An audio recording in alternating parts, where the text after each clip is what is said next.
শারীরিক সম্পর্ক যখন তার সাথে আমার হয়েছে, তখন আমি তো বারবারই বলছি যে এটা হারাম সম্পর্ক, এই সম্পর্কের জন্য তোমার আমার সম্পর্কটা নষ্ট হয়ে যাবে, আল্লাহ এটা সহ্য করবে না, মেনে নেবে না, এটা আমি বারবারই বলছি।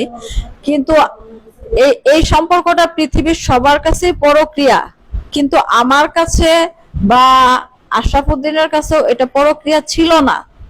কেন ছিল না? কারণ এটা শুধুই একটা ভালোবাসা, পবিত্র বন্ধন এবং সুন্দর ভবিষ্যতের কথা চিন্তা করে এই সম্পর্কটা করা হয়েছিল। কিন্তু তার মধ্যে শারীরিক সম্পর্কটা যখন হইলো, তখন তো আমি তাকে বারবারই বলছিলাম যে এই সম্পর্কটা হারাম, নাজায়েজ, এই সম্পর্কের জন্য ধ্বংস হয়ে যাব এবং এই ভালোবাসার সম্পর্ক থাকবে না। সে বলতো না, বিয়ে করতে হইলে শারীরিক সম্পর্ক করতে হবে, যত শারীরিক সম্পর্ক করব বিয়েটা তাড়াতাড়ি হবে। সে এখন তার নানান লোকজন দিয়ে সবসময় আমাকে মেরে ফেলার হুমকি দিচ্ছে এবং বলে যে আমি এখন যদি বিয়েও করি তাহলে বিয়ে করার পরে মেরে ফেললাম বা 6 মাস পর ছেড়ে দিলাম। এখন সে এইসব কথা বলতেছে। সে আমার গায়ে হাত তুলতো, ভাঙচুর করতো আমি তার সামনে গেলে।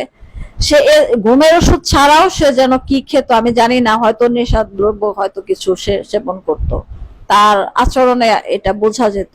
এখানে হচ্ছে যে সে আমার ছবি টবি ভাইরাল করে দিবে, আমার সন্তান, মা, বাবা, ভাই, এদের কথা সবসময় বলে যে এদের কি অবস্থা হবে তোমার ছবি টবি সব ভাইরাল করে দিলে, এগুলা চিন্তা করে দেখো, তাদের জীবন ধ্বংস হয়ে যাবে। সেই ছবিগুলো তুলে রাখছিল, আমাকে সেখান থেকে তার ওইখান থেকে পাঠাইছে, বলছে যে তার চাকরি বা কোনো কিছুর যদি আমি বিন্দু মাত্র কাউকে প্রকাশ করি, বলি বা জানাই তার আর আমার বিষয়ে, তাহলে সে আমাকে ভাইরাল করে দিবে।